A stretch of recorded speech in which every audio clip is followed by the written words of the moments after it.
안녕하세요, 여러분. 드디어 엘리사의 마지막 봉사가 가까이 왔습니다. 엘리사의 생애는 처음부터 끝까지 하나님의 손에 붙들린 삶이었어요. 그는 엘리야의 영감을 이어받아 이스라엘의 어두운 시대 속에서도 하나님께서 살아계심을 증거하며 백성에게 진리와 자비를 전하는 도구로 쓰임받았습니다. 그의 생애는 하나님의 능력으로 시작되어 믿음의 충성으로 마무리된 참된 사역의 모본이었죠. 그 무렵 아람 왕 하사엘이 점점 강성해지며 이스라엘을 위협했습니다. 하나님은 엘리사에게 그를 왕으로 세우라는 명령을 주셨지요. 그 일은 단순히 새로운 왕을 세우는 정치적 사건이 아니라 하나님께서 타락한 이스라엘을 징계하시기 위한 섭리의 일부였어요. 오래전 호렙산에서 하나님께서는 엘리야에게 말씀하셨습니다.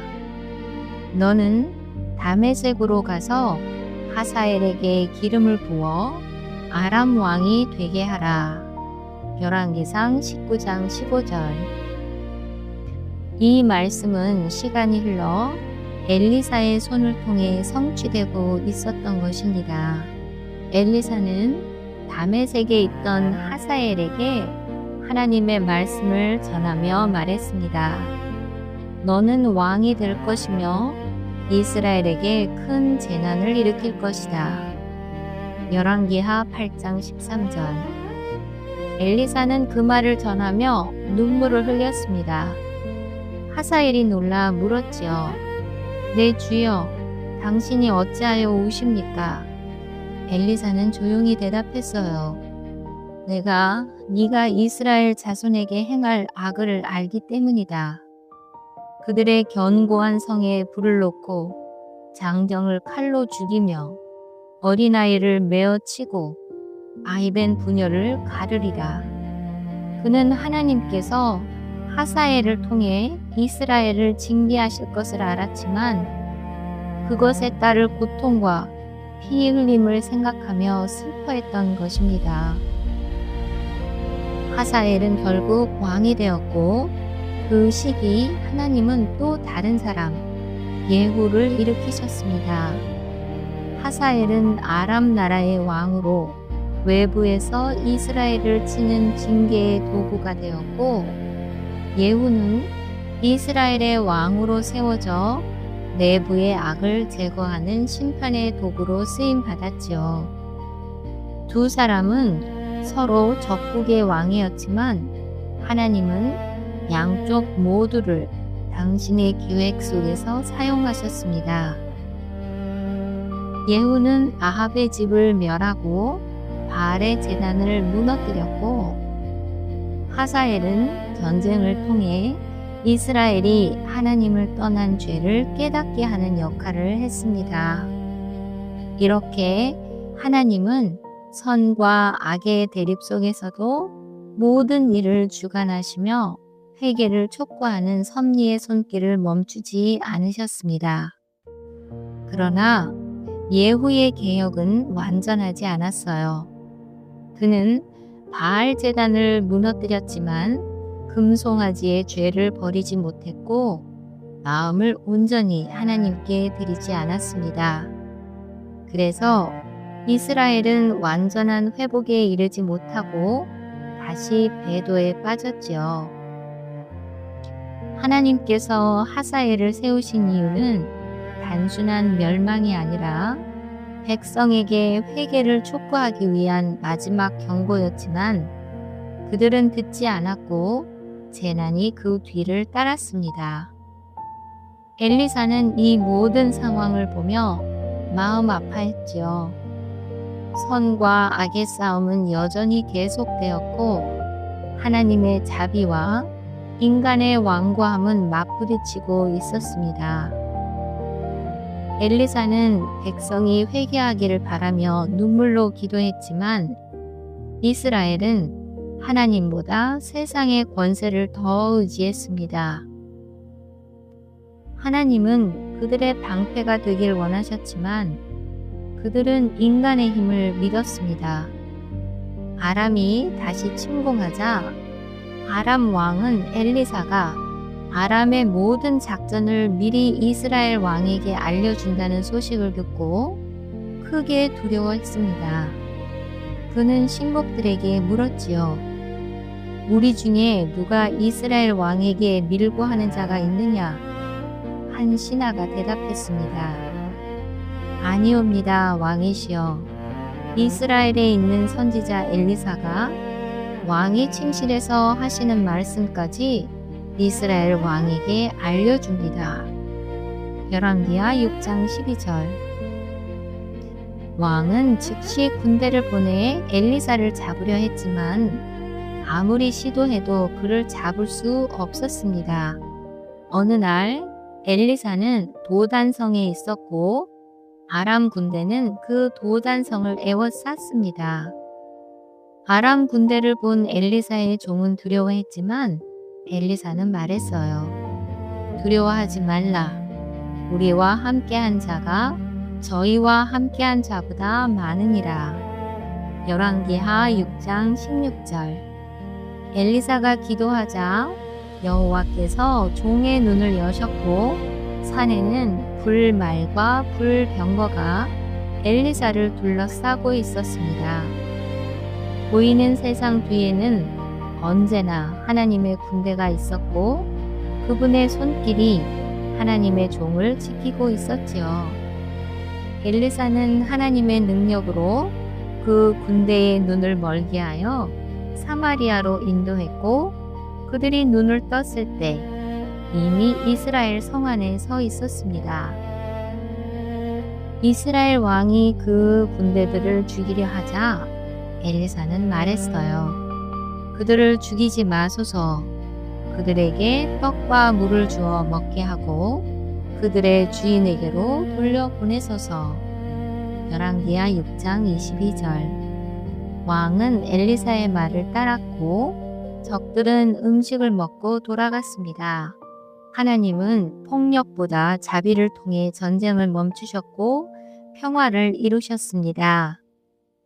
하지만 얼마 지나지 않아 이스라엘 땅에 기근이 찾아왔고 사마리아 성은 아람 군대에게 포위되어 굶주림으로 가득했습니다. 왕은 절망 속에서 엘리사를 원망했지만 엘리사는 하나님의 약속을 선포했습니다. 여호와께서 말씀하시기를 내일 이맘때 사마리아 문에서 고운 밀가루 한 스아가 한 세겔에 보리 두 스아가 한 세겔에 팔리리라. 열왕기하 7장 1절. 이 말씀은 무슨 뜻일까요? 그날 밤 하나님은 아람 군대에게 병거와 말과 큰 군대의 소리를 듣게 하셨습니다. 그들은 공포에 질려 모든 것을 버리고 도망쳤지요. 그때 성문 밖에는 4명의 문둥병 환자들이 있었는데 굶주림을 견디다 못해 적진으로 간 거예요. 그런데 그곳에는 아무도 없었고 먹을 것과 재물이 넘쳐났습니다. 그들은 서로 말했어요. 이날은 아름다운 소식의 날이거늘 우리가 침묵하고 있도다. 열왕기하 7장 9절. 그들은 급히 성으로 달려가 소식을 전했고 백성은 나가서 양식을 얻었습니다. 하나님의 말씀은 한치의 오차도 없이 이루어졌지요. 엘리사는 언제나 하나님의 뜻을 따라 살았고 끝까지 충실한 봉사를 이어갔습니다. 그는 백성을 향한 하나님의 사랑을 전하며 회개와 믿음의 길로 이끌었습니다. 그의 사역은 말보다 삶으로, 기적보다 믿음으로 증거되었어요. 세월이 흘러 요아스 왕이 즉위했을 때 안타깝게도 엘리사는 병들어 있었습니다. 왕은 엘리사를 찾아와 울며 말했습니다. 내 아버지여, 이스라엘의 병고와 마병이여.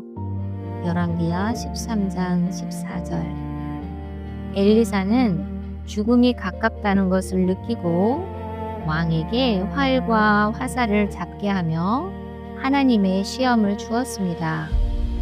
화살을 동편으로 쏘라. 왕이 쏘자 엘리사는 말했어요. 이는 여호와께서 아람을 이기게 하실 구원의 화살이니라. 이 말을 듣고도 왕은 땅을 3번만 쳤습니다.